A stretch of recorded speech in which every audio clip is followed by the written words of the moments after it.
কণ্ঠে পড়েন ইয়া রাসূলুল্লাহ, এবার উচ্চ কণ্ঠে পড়েন ইয়া বলি আল্লাহ। আমার ভাইয়েরা, বাবারা, বন্ধুরা, আল্লাহ তাআলা ঘোষণা করে বান্দা ওয়াশকুরু নি'মাতাল্লাহি আলাইকুম ইন কুনতুম ইয়াহু তা'বুদুন।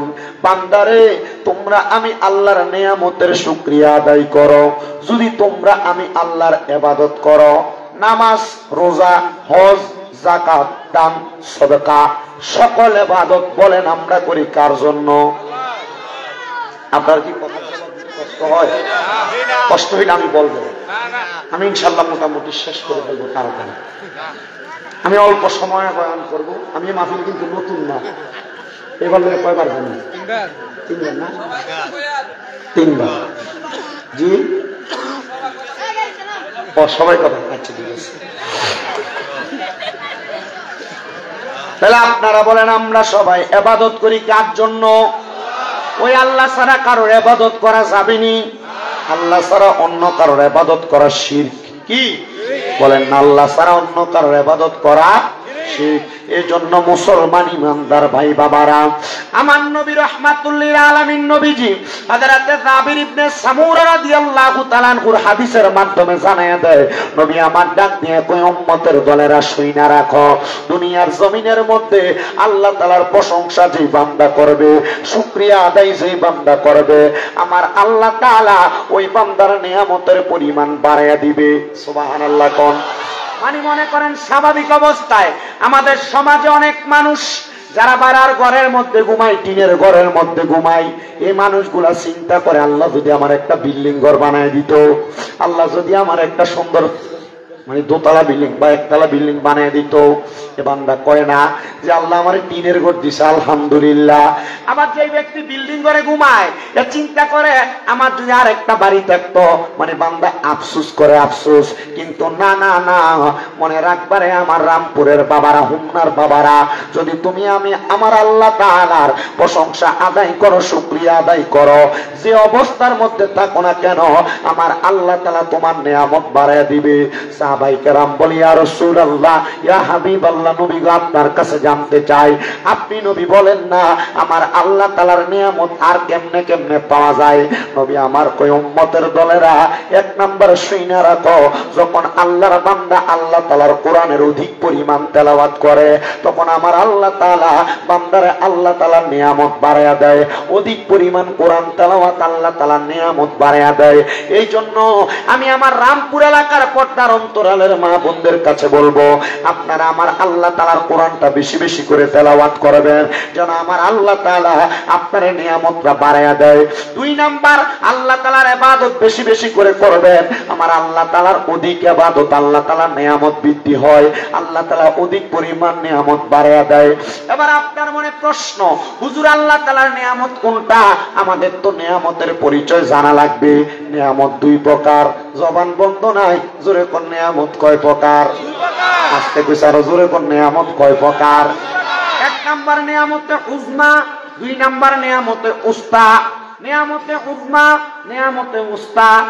আবার স্বাভাবিক ভাবে বললে নিয়ামতে কুবরা, নিয়ামতে সুগরা। নিয়ামতে কুবরা হইল মুহাম্মাদুর রাসূলুল্লাহ সাল্লাল্লাহু আলাইহি ওয়াসাল্লাম, নবী জোরে কোন সুবহানাল্লাহ। এই নিয়ামত সর্বশ্রেষ্ঠ নিয়ামত। এই নিয়ামতের ব্যাপারে বিন্দু পরিমাণ সন্দেহ থাকলে কোনদিন আপনার ঈমান থাকবে না। বলো হুজুর কেমনে? ওই নিয়ামত আল্লাহ তাআলার পক্ষ থেকে আসে। এই নিয়ামতকে যে মানবে সে ঈমানদার, যে অস্বীকার করবে সে বেঈমান। কিন্তু আমরা সমাজে বহুত মানুষ আইসা আইসা ফতুয়া দেয়, গরম গরম ফতুয়া, যে নবী নিয়ামত কথা সত্য, কিন্তু ওই নবী তো মারা গেছেন, ওই নবী তো শেষ। কি বলে না? আমি খুব কষ্ট পাইছি। কি বলে নবী জিন্দা, নবী জিন্দা, নবী জিন্দা, কিন্তু মরব কবে?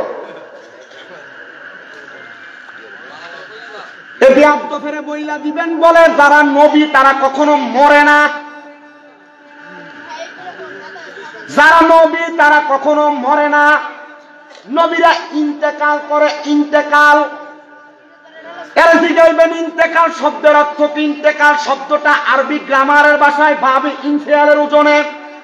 ইন্তেকাল শব্দের অর্থ মরে যাওয়া নয়, ইন্তেকাল শব্দের অর্থ স্থানান্তরিত হওয়া, জায়গা পরিবর্তন করা। নবীরা মরে না, সাময়িক সময়ের জন্য জায়গা পরিবর্তন করে। দুনিয়ার জগৎ থেকে নবীরা বরজকে আলমের মধ্যে যাইয়া মেশকাতুল মাসাবি, সহিহ হাদিস বলছে না, মেশকাতুল মাসাবির মধ্যে 121 নম্বর পৃষ্ঠার মধ্যে আল্লাহর নবীর হাদিস, আনদার রাদিয়াল্লাহু তাআলা আনহু কল ক্বালা রাসূলুল্লাহ সাল্লাল্লাহু আলাইহি ওয়াসাল্লাম হারামাল্লাহু আলাল আরদি আন তাকুলা আজাসাদাল আম্বিয়াই ওয়া নাবিয়াল্লাহু হাইয়ুন ওয়া ইউরযাকুন। আমার নবী নিজে বলতেছে আল্লাহ তাআলা জমিনের মাটিকে হারাম করে দিয়েছে নবীদের দেহ খাওয়া। নারে তাকবীর, নারে তাকবীর, আল্লাহু আকবার, নারে রিসালাত, ইয়া রাসূলুল্লাহ। ইসলামের শত্রু, নবীজির শত্রু। আমি রুমে বয়ে বয়ে শুধু কথাগুলা গিলছি, রুমে বসে শুধু কথাগুলা গিলছি, শুধু গিলছি কথাগুলা। আমি আমার সব বাপ ডাইরেক্টলি 50 লক্ষ টাকা আমার দেওয়ার ক্ষমতা আছে। 50 লক্ষ টাকার চ্যালেঞ্জ করলাম, কোন মাহফুজ আমি সহ সুন্নি উলামায়ে কেরামের আর 4 জন আলেম বসবে। আমি তো মূর্খ, আমি কথা বলবো না। তবে আমি যে হাদিস শরীফটা বলছি, এই হাদিস শরীফটা সহিহ হাদিস না। কোন বাঘের বাচ্চা প্রমাণ করতে পারবে না। যদি প্রমাণ করতে পারে জুতার মারা গলায় দিয়া হুমনা থেকে বের হয়ে যাব মিয়া।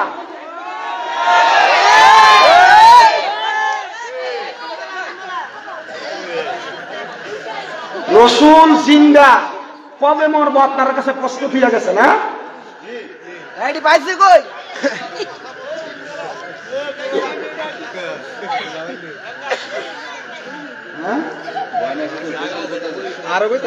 আরে আব্বা আমি কি পাইছি, আমার বাড়ি কো কুমিল্লা।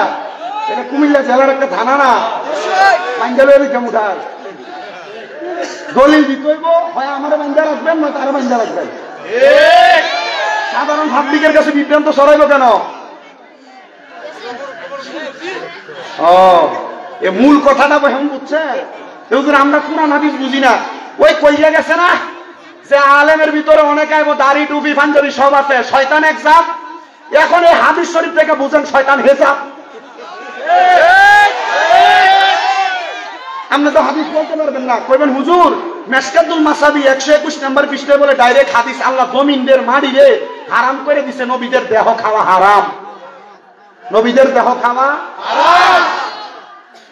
তো শুধু হারাম না তো, কয় ফানাবি আল্লাহু, অতঃপর নবীরা হাইয়ুন, এরা জিন্দা, ওয়া ইউরযাকুন, এবং আল্লাহর পক্ষ থেকে রিজিক প্রাপ্ত হয়। আমি যে প্রথম বছর আইছি আপনার কাছে এই ওয়াজ করে দিয়ে গেছি, আপনারা মনে রাখতে না পারলে কোনো অসুবিধা নেই। নবীরা জিন্দা না মরা? হায়াতুন। আবার আপনার কাছে ফতুয়া দেয় না না জাহিরি ভাবে নবীরা না, শুধু শহীদরাও জিন্দা। আরে শহীদরা, শহীদরাও না, আপনার এলাকার যে লম্বা সম্মা মারা যায় এরা তো জিন্দা। বলুন তো কেমনে? তো জিন্দা না হলে কবরে ফাঁসে দিয়ে জানতে আসসালামু আলাইকুম আহলাল কুবুরকে কেমন ফেরা সালাম দেন, কথা কয় না। সালাম দিলে তো সালামের জবাব দেওয়া ওয়াজিব, কথা কয় না। সালাম দিলে তো সালামের জবাব দেন কি ওয়াজিব, তোর করলে তো গুনাহগার হয়। তো কবরের সামনে তো সালাম দেন, কোন বাসে জবাব দেয়?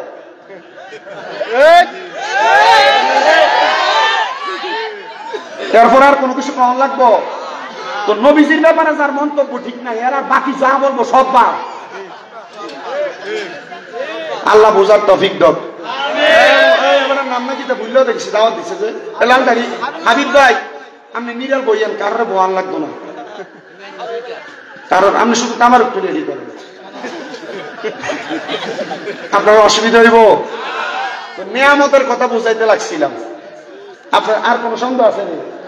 আর কোন সন্দেহ আছে? চুপচাপ কয় লাখের আমি দেব, শুধু নবী মরা সমান করবে, বা মরবো কখন সমান করবে। নবীরা মরে না, নবীরা কি করে? ইন্তেকাল করে। কোন কি করে? আরবি গ্রামারে কইছে বাবে ইনফেলের জন্য ইন্তেকাল মানে মরা না, স্থানান্তরিত হওয়া, জায়গা পাল্টায়, জায়গা। আমাদের নবীও জায়গা পাল্টাইছে, আমাদের এটা বিশ্বাস, ঠিক কিনা? ঠিক কিনা? আল্লাহ আমরা সবাইরে বোঝার তৌফিক দিই। আরো জোরে কোন আমিন। আমার জ্বর, গতকালকে রাত্রে মাপ দিছি 104 ডিগ্রি। 100 বইও আমি কেন এমনি বাদ মাফি জয়পুর মাফি করেছি, কালকে আমি 2টা করছি। আল্লাহ আল্লাহ মাফ করার মালিক, জানি না কোথা থেকে আসে। স্টেজে ওঠার আগে কোনো রকম ওষুধ খেয়ে উঠি, হয়তো আল্লাহ শিফা দান করে। তবে আমার এমন জ্বর আর কখনো হয় না।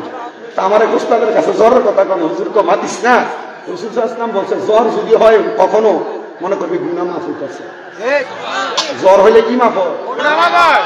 হুজুর ঠিক আছে, তাহলে এই মাইকটা নিলাম, কারণ আমি আমার জানা মতো জানি না, শুনে গুনার কামের দিকে ফা মারাই না। ঠিক আছে, তাহলে তার মানে আমার ছোটখাটো গুনাহ টুনাও থাকলে এটি মাফ হইতেছে। আলহামদুলিল্লাহ। কম সবাই তো দুরূদ শরীফ পড়েন। সালাতুন ইয়া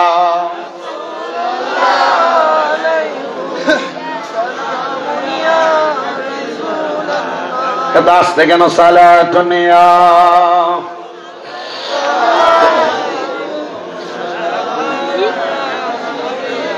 জামালে আশিকা বাশদ মুহাম্মদ, খেয়ালে ও বরা বাশদ আহমদ।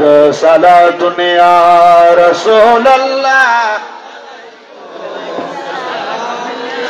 হাবিবাল্লাহ আলাইকুম। তাহলে আমার ভাই বাবার নিয়ামত কয় প্রকার? জোরে কয় না কয় প্রকার? নিয়ামতে কুবরা, নিয়ামতে সুগরা, নিয়ামতে উজমা, নিয়ামতে উস্তা। ও বন্ধু, নিয়ামতে কুবরা যেটা, এটা হলো আমাদের নবী মুহাম্মদ সাল্লাল্লাহু আলাইহি ওয়াসাল্লাম। ওই নবীর প্রতি বিন্দু পরিমাণ সন্দেহ থাকলে ঈমান, কথা কোন ঈমান থাকবে না। আর 2 নাম্বার নিয়ামত, এই পৃথিবীর জমিনে আপনি আপনার চোখ দিয়া যা দেখতে পান, আবার যেই চোখ দিয়া দেখেন, এই চোখটা হইল নিয়ামতে সগরা। এই নিয়ামত গুলা আমার আল্লাহ তাআলা দিছে। কিন্তু চিন্তা করেন রে মুসলমানের দলেরা, দুনিয়ার জমিনে একটা মানুষ যদি কোনো অফিস ফ্যাক্টরি দোকানপাটের মধ্যে চাকরি করে, ওই দোকানপাট অফিস ফ্যাক্টরির মধ্যে যদি না যায়, মানুষটা ওই জায়গার মধ্যে একদিনের অনুপস্থিত থাকার কারণে তার একদিনের বেতন কাটে। আমার আল্লাহ এত দয়ার আল্লাহ, আমার আল্লাহ এত মায়ার আল্লাহ। আল্লাহ কই বান্দার দলেরা, আমি আল্লাহ তাআলার ইবাদত তো তুমি করো না, আমি আল্লাহর ইবাদত থেকে তোমরা কত দূরে রইলা। কিন্তু আমি আল্লাহ তাআলা একদিনও তো তোমার একটা হাতকে লুলা বানাইলাম না, একটা চোখরে কানা বানাইলো না। আল্লাহ একটা কান্দে আমরা ডেন্ডা বানিয়ে দেয় নাই। মাবুদ কেন এমন অবস্থা করলেন? আপনি কি বান্দারে শাস্তি দিতে পারতেন না? আমার আল্লাহ তো বান্দারে শাস্তি দিতে পারত, কিন্তু আমার আল্লাহ কয় বান্দা আমি শাস্তি দেই না। বান্দা গুনাহ করতে করতে যখন পেরেশান হইয়া যাও, লা তাকুনা তুমি রাহমাতিল্লাহ, আমি আল্লাহর রহমত থেকে নিরাশ হইও না। ইন্নাল্লাহা ইয়াগফিরুয যুনুবা জামিআ, নিশ্চয় আমি আল্লাহ সকল প্রকার গুনাহ ক্ষমা করে দেই। ইন্নাহু হুয়াল গফুরুর রহিম, নিশ্চয় নিশ্চয় তিনি আল্লাহ যিনি ক্ষমাশীল এবং দয়ালু। জানতে চাই আমার ভাই বাবারা বন্ধুরা, ওই আল্লাহ তাআলা যে আমরার গুনাহগুলো ক্ষমা কইরা দেয়, আমরা সবাই ওই আল্লাহ তাআলা শুকরিয়া আদায় করার দরকার আছে না নাই?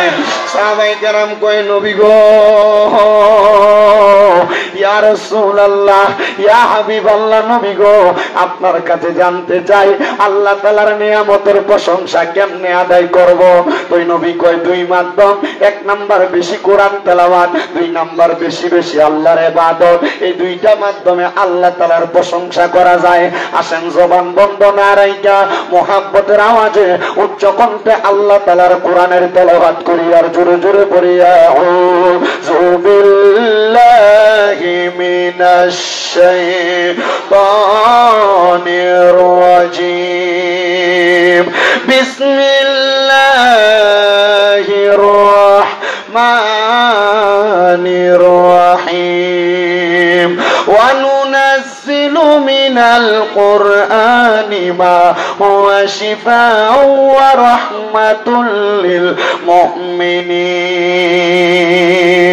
ওয়া ক্বালা তাআলা في كلامه المجيد وفي فرقانه الحميد لا يكلف الله نفسا إلا وسعها. وقال في حديث الشريف عن أنس رضي الله تعالى عنه قال سمعت رسول الله صلى الله عليه وسلم يقول إن من أشرط الساعة أن يرفع العلم ويكسر الزال ويكسر الزنا ويكسر شرب الخمر ويقل الرجال ويكسر النساء حتى يكون ل50 امرأة القيم الواحد متفق عليه أو كما قال عليه الصلاة والسلام. وقال في رواية الحديث ابن ماجه عن أنس رضي الله تعالى عنه قال سمعت رسول الله صلى الله عليه وسلم ألا أنبئكم بخياركم قالوا بلى يا رسول الله قال خياركم الذين إذا ذكر الله عز وجل رواه ابن ماجه أو كما قال عليه الصلاة والسلام.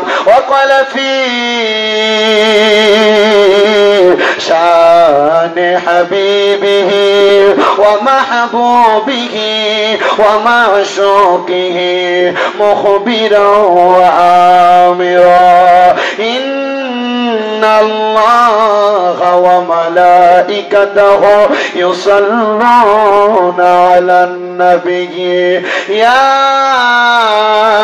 أيها الذين آمنوا صلوا عليه وسلموا تسليما يا اللهم صل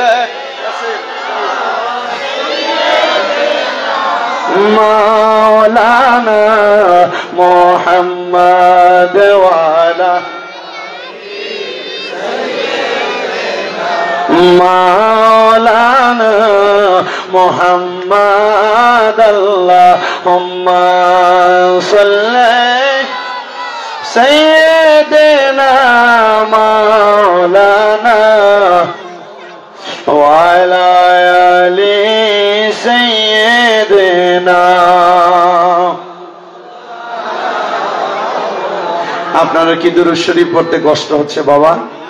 আল্লাহর নবী বলেছেন আমার উম্মতের মধ্যে সবচেয়ে বখিল মানে সবচেয়ে কিপটা ওই উম্মত যার সামনে আমি নবীর দুরূদ শরীফ পড়া হইলো আর সে জবানরে বোবার মতো করে রাখলো। নবী বলছে এই উম্মত সবচেয়ে বখিল সবচেয়ে কিপটা। আমরা কি বখিল উম্মত? কথা এখন আমরা বখিল উম্মত? নবীজি কয় উম্মত দুনিয়াতে যেই উম্মত আমি নবীর প্রতি যত বেশি দুরূদ শরীফ আদায় করবে জান্নাতের মধ্যে ওই উম্মত আমি নবীর তত কাছাকাছি থাকবে। জোরে কোন সুবহানাল্লাহ। তাহলে সবাই জোরে সোরে দুরূদ শরীফ পড়েন আল্লাহুম্মা সাল্লি মারহাবা মারহাবা সেই مولانا محمد وعلى آل سيدنا رحمة للعالمين نبيجي رحمة روي خزينة রহমত দিয়ে ভরপুর করেন রহমত ছাড়া বাঁচি না আল্লাহুম্মা সাল্লি মাওলানা মুহাম্মদ ওয়া আলা আলি সাইয়্যিদিনা মাওলানা মুহাম্মদ লা ইলাহা ইল্লাল্লাহু লা ইলাহা حسبي ربي جل الله ما في قلبي غير الله قرن حسبي لا ما في قلبي غير الله نور محمد قرن نور محمد لا إله إلا الله لا إله الله নামাজ রোজা চাইরো না কেহ মা বাবার খেদমত চাইরো না বলেন নামাজ রোনা কে মা বাবার খেদমত চাই রোনা আমার নবীর দরদ বইল না আমার নবীর আমার নবী তোমায় বলবে না লা ইলাহা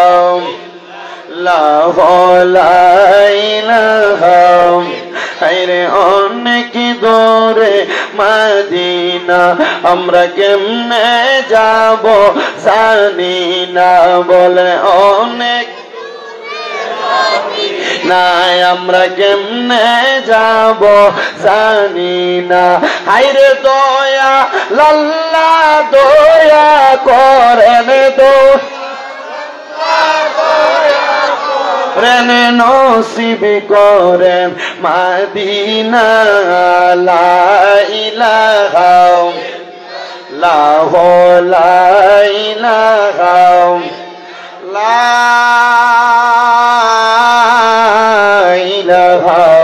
ইল্লাল্লাহ মুহাম্মাদুর রাসূলুল্লাহ সাল্লাল্লাহু আলাইহি ওয়াসাল্লাম। হে আমার রামপুর খলিফা বাড়ি এলাকার ভাই বাবারা ও আমার পর্দার অন্তরালের মা বোনেরা, আমরা তো জীবনে গুনাহ কম করি নাই। আমরা জীবনে যত গুনাহ, আল্লাহর কসম আমার গুনাহ আপনারা দেখলে আমারে বক্তা বানায়া বসাইতেন না। দাড়ি পাকা বুড়া বুড়া মুরব্বী বাবারা, একবার চিন্তা করে দেখেন, আপনার জীবনের গুনাহ যদি আপনার ফুটে দেখতো আপনার বাপ কইয়া ডাকতো না। এ যুবক ভাই, আপনার জীবনের গুনাহ যদি আপনার মা দেখতো সন্তান কইয়া পরিচয় দিত না। পর্দার অন্তরালের মা, ও মা, তোমার জীবনের গুনাহ যদি তোমার সন্তান দেখতো মা কইয়া পরিচয় দিত না। মা গো মা, আর কত গুনাহ করবা গো মা, জীবনের গুনাহ করা এখন থেকে বন্ধ করো গো মা। জাননি গো মা, জাননি গো আমার আব্বাজিরা, এই গুনাহ করার কারণে একদিন আপনারে আমার জাহান্নামের আগুনের মধ্যে জ্বলা লাগবো। হায়রে, যে জাহান্নামের আগুনের মধ্যে পড়লে আমার সন্তান আমারে বাঁচাবো না, আমার বাপ আমারে বাঁচাইতো না, আমার বন্ধু বান্ধব বাঁচাইতো না। আল্লাহর নবী ডাক দিয়ে উম্মতের দলেরা, ওই সময় তোমার দুইটা জিনিস বাঁচাইবো। নবী গো দুইটা জিনিস কি? আমার নবী কয় আল্লাহর কোরআন থেকে, ইন্নাল্লাযীনা আমানু ওয়া আমিলুস সালিহাত, নিশ্চয়ই নিশ্চয়ই ঈমান এবং আমল দুইটা জিনিস তোমারে বাঁচাইবো। শুধু বাঁচাইতো না, কানাত লাহুম জান্নাতুল ফেরদাউসি নুজুলা, আল্লাহ তাআলা তুমি ওই বান্দা নেক আমল করার কারণে, নেক আমল এবং ঈমান রাখার কারণে তুমি বান্দারে জান্নাতুল ফেরদাউসে রাখবো। আর এই ঈমান এবং আমল যেই ব্যক্তিগুলা ভালো রাখতে পারে, আমার আল্লাহ কোরআনে কয় উলাইকা হুম খায়রুল বারিয়া, এরা হইল দুনিয়ার সবচাইতে ভালো মানুষ। হায়রে, ও আমার ভাই বাবারা, আপনার ঈমানটা ঠিক আছে নি? এই কথার গ্যারান্টি আপনারে কে দিব? আপনার মনটা আমলগুলা এখনো ঠিক আছে কিনা এটার গ্যারান্টি কে দিব? জীবনে কত গুনাহ করছেন, আপনার গুনাহগুলা মাফ হইছে নি? এই গুনাহগুলা কেমনে মাফ করাইবেন? আসেন না রে বাবা, কলবের মধ্যে আল্লাহ তাআলার একটু জিকিরের পয়গাম জারি করে দেন, যেন আপনার আমার জীবনের গুনাহগুলা মাফ হইয়া যায়। চক্ষুটা বন্ধ করে দিয়া আমার আল্লাহ তাআলার একটু আসলে জাতের জিকির করবেন, যেন আমার আল্লাহ তাআলা আপনার আমার জীবনের গুনাহ মাফ করে দেয়। মুহাব্বতের আওয়াজে একটু দমে দমে আল্লাহ তাআলার জিকির করেন। আল্লাহ আল্লাহ আল্লাহ আল্লাহ আল্লাহ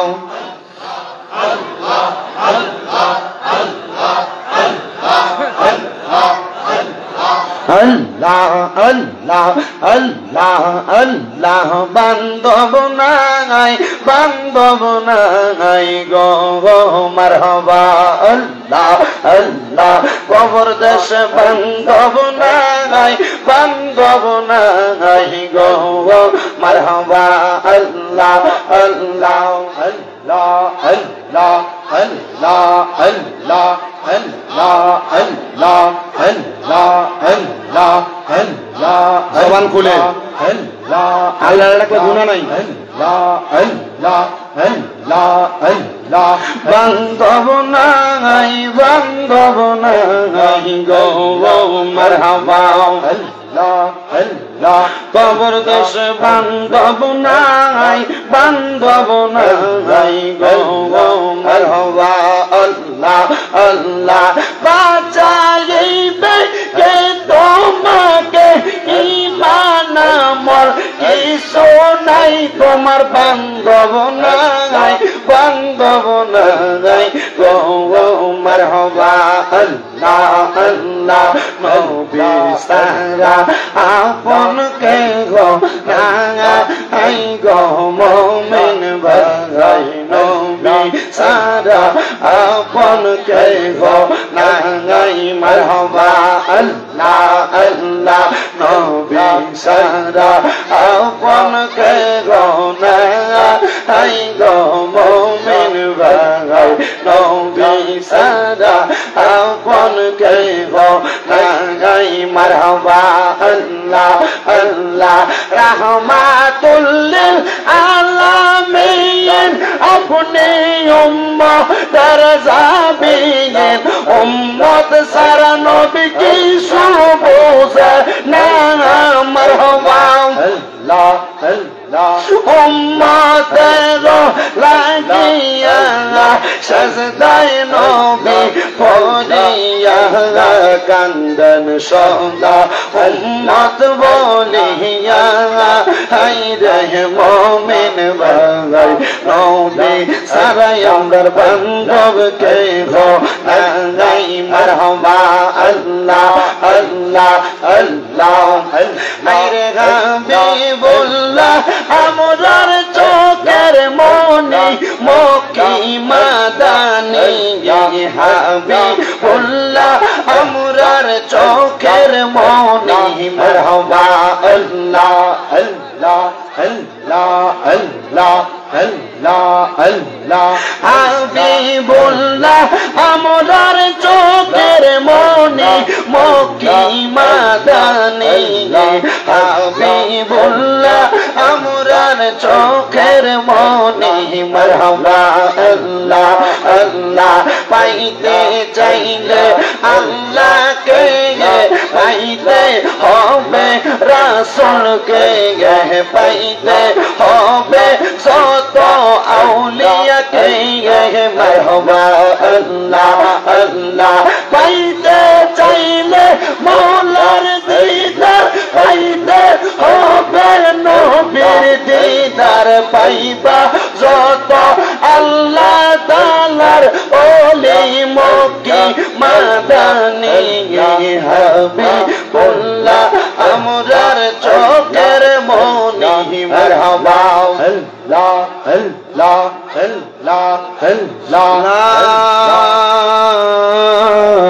ইলাহা ইল্লাল্লাহ মুহাম্মাদুর রাসূলুল্লাহ সাল্লাল্লাহু আলাইহি ওয়াসাল্লাম জবান বন্ধ রাখবেন না মুহাব্বতের আওয়াজে উচ্চ কণ্ঠে জোরে জোরে পড়েন আলহামদুলিল্লাহ ও আমার মুসলমানেরা আমি আর দেরি করতেছি না আপনাদের কাছে আল্লাহ তাআলার কোরআনুল কারীম থেকে ছোট্ট একটা আয়াতে কারিমা তেলাওয়াত করেছি যে আয়াতে কারিমার তাফসীর করেছেন আল্লামা জালালউদ্দিন সুয়ুতী রাহমাতুল্লাহ আলাইহি ওনার তাফসীরে জালালাইন শরীফের মধ্যে তাফসীরুল কোরআন মাহফিল শুনেন কিন্তু তাফসীরুল কোরআন মাহফিলের মূল ভাঙ্গানুবাদ এবং মূল ধারাবাহিকতা বোঝার চেষ্টা করেন আল্লামা জালালউদ্দিন সুয়ুতী রাহমাতুল্লাহ আলাইহি এবং জালালউদ্দিন মুহল্লী রাহমাতুল্লাহ আলাইহি দুইজন তাফসীরকারক এক আয়াতের সমান সমান তাফসীর করতেছেন আমি আল্লাহ তাআলার কোরআন থেকে বলেছি বিসমিল্লাহির রহমানির রহিম ওয়া নুনাজ্জিলু মিনাল কুরআনি মা হুয়া শিফাউ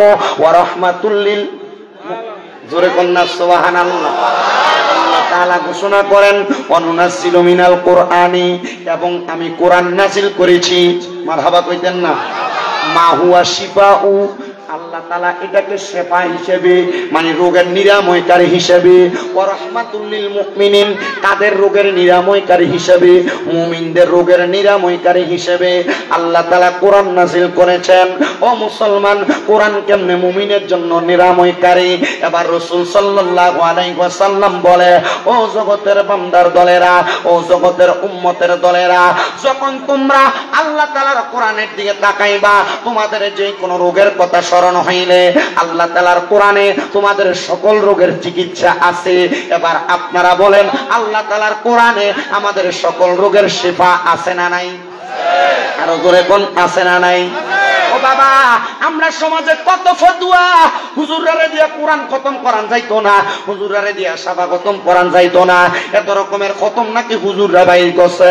কিন্তু কোরআনের ভিতরে অনেকগুলো আয়াত আছে যে আয়াতগুলো পয়রা পয়রা কোন অসুস্থ ব্যক্তির সামনে যদি একটু ফু দেওয়া হয়, আল্লাহ তাআলা কোরআনুল কারীমের আয়াতের বরকতে দুনিয়ার ওই অসুস্থ মানুষটারে শিফা দান করে দেয়। আর উলামায়ে কেরাম এটার নাম দিতে সাফা খতম। আপনারা হয়তো জানেন ও বাবা, কোরআনুল কারীমের কতগুলা কোরআনের আয়াত পড়ে, কিন্তু এর মধ্যে সর্বশ্রেষ্ঠ একটা সূরা হইল যে সূরাটার নাম হলো সূরাতুল ফাতিহা। ওই সূরা ফাতিহার একটা না, দুইটা না, তিনটা না, আল্লাহ তাআলার কোরআনুল কারীমের সূরা ফাতিহার 19টা অর্থ হয়, 19টা অর্থ হয়। সূরা ফাতিহার 19টা অর্থের মধ্যে একটা অর্থ হইল উম্মুল কোরআন। উম্মুল কোরআন মানে কোরআনের মা। আর একটা অর্থ হইল আয়াতুশ শিফা। সূরা ফাতিহার একটা অর্থ হইল মানে রোগ নিরাময়ের সূরা। যদিও কখনো আলেম না পান, বলে হুজুর আলেমদারে দিয়া তাইলে কি লাগা আয়াত পড়ায়, আমরা ফললো তো ফাটতাম। আরে বেটা মনে রাখবা, উলামায়ে কেরাম হলো দুনিয়ার জমিনের মধ্যে ওমাইয়াকশাল্লাহু মিন ইবাদিহিল উলামা, দুনিয়াতে সবচাইতে বেশি আল্লাহকে ভয় করে আলেমরা। জোরে কোন সুবহানাল্লাহ। সবচাইতে বেশি ভয় করে আলেমরা। এজন্য আলেমরারে দিয়ে মানুষ খতম পড়ায়, বলে মার কবরের সামনে মার লেগে ফুতে না বেশি করে ফিরা দোয়া করব। হ্যাঁ, ফুতে করে করলেও দোয়া হইব, কিন্তু আলেমরারে দিয়ে করাইলে আল্লাহ দোয়াটা তাড়াতাড়ি কবুল করবে, এটার একটা গ্যারান্টি আছে, কারণ তারা আল্লাহরে বেশি ভয় করে। কিন্তু মুসলমান আলেম যদি আলেমের দাম না রাখতে পারে, আলেম যদি আলেমের সম্মান নিজেই মাটি দিয়ে যায়, আলেম যদি আলেমের সম্মান নিজেরটা নিজে নষ্ট করে যায়, এটার জন্য তা আমরা দায়ী না। আমরা সব সময় চেষ্টা করি আলেম ওলামার দাম, আলেম ওলামার সম্মান বাড়ায় দিতে। ও মুসলমান, কুরআনুল কারীমের মধ্যে অনেক সূরা আছে যে সূরার আয়াতগুলো তেলাওয়াত করলে আল্লাহ তাআলা শিফা দান করে। সালামুন কাওলাম মির রাব্বির রহিম, সালামুন আলা ইব্রাহিম, সালামুন আলা ইয়াসিন, সালামুন আলা মুসা ওয়া হারুন। আছে না নাই? ওয়া শিফাউল লিমা ফিস, আছে না নাই? কথা কয় না। আসেনি আসেনি আছে কোরআনের প্রত্যেক জায়গার মধ্যে। কেন মিয়া কথা কয় না? বুঝতেছে? এটা হচ্ছে আমার পুরা হোমনা দিয়ে আমার একটা ফাগলা ভক্ত। প্রত্যেকে সিদ্দিকের নাম নেই, গনিয়ার সর, গনিয়ার সর। ওই আমি রামপুর এই যাই, আমি ওই মাথাত গেল এটা যা, হে মাথাত গেল এটা যা, প্রত্যেক পাগল বানাচ্ছে। আপনার কষ্ট হইতেছে বাবা? আরো জোরে কোন কষ্ট হইতেছে? তাহলে বলেন কোরআনের ভিতরে রোগের শিফা আছে না নাই? জোরে কোন না আছে না নাই? কেমন শিফা? রাহমাতুল লিল আলামিন নবী শিখিয়ে দে উম্মত, আল্লাহ তাআলার কোরআন যখন তোমরা তেলাওয়াত করবা, এমন ভাবে তেলাওয়াত করবা যেন আমার আল্লাহ তাআলা তোমাদের মনের পুঙ্খানুপুঙ্খানু ছোট বড় সব গুনাহ মাফ করে দেয়, তোমাদের আশা পূরণ করে দেয়, তোমাদের মনের বেদনাগুলো আল্লাহ তাআলা শুইনা নেয়। এবার রাহমাতের নবী, কামলিওয়ালা নবী, সিরাজুস সালিকিন নবী মুহাম্মদুর রাসূলুল্লাহর ঘোষণা, ওগো উম্মতের দল, ও উম্মতের দল, এই কোরআন তোমাদেরকে দুনিয়া এবং আখিরাতের মুক্তির পথ হিসেবে আল্লাহ পাঠাইছে। হুদাল্লিল মুত্তাকিন, কোরআন তো মুত্তাকিদের জন্য পথ প্রদর্শক। কোরআন কার লাগা পথ প্রদর্শক? হুদাল্লিল মুত্তাকিন, মুত্তাকিদের জন্য পথ প্রদর্শক। বলো হুজুর, তাইলে কোরআন কেন অন্য মানুষ মানে যারা বাদ মানুষ তাদেরকে পথ প্রদর্শন করবে না? বলে না না না, কোরআনের আগে এই কোরআন তো মানবে পরে। একজন বিধর্মী তার কেমন ডাইরেক্ট কোরআনে দাওয়াত দিবে? ডাইরেক্ট এক কোরআন শিখবো? এই ব্যক্তির কাছে ইসলামের মৌলিক বিষয়গুলা উপস্থাপন করা লাগবে, যেগুলা শুই না একজন বিধর্মীর কাছে ভালো লাগবে, তখন সে ইসলাম ধর্ম গ্রহণ করবে। তখন তাকে ঈমানের ধারাবাহিকতা বুঝাইবেন, তারপর কোরআনের মানে আমলের দিকগুলা বুঝাইবেন, তখন সে কোরআন পড়বে, ভালো ভালো দিকগুলা গ্রহণ করবে।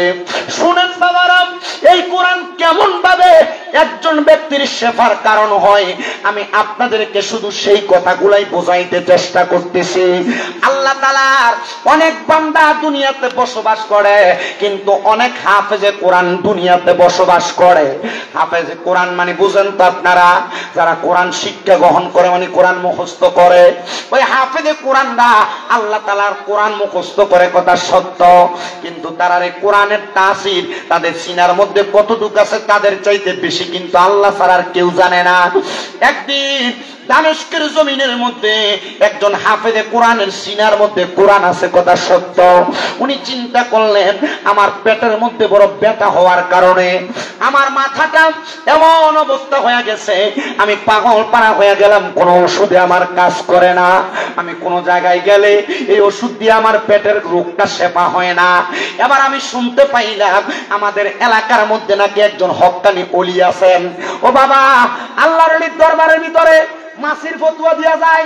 আরে বাবা, নবী যখন দুনিয়াতে ছিলেন, নবীজি দুনিয়া থেকে রওজা মুবারকে যাওয়ার আগে দুনিয়ার জমিনের ভিতরে এই দুনিয়াতে মাসির যে ফতুয়া মারে আপনার কাছে, এগুলা তো আপনারা বুঝাই দিয়ে গেছে গা, আপনারা এরপরে আর বুঝার মতো আপনি চিন্তা করতেছেন আর কইছে এটা সহি, এটাই সহি, এটাই সহি না।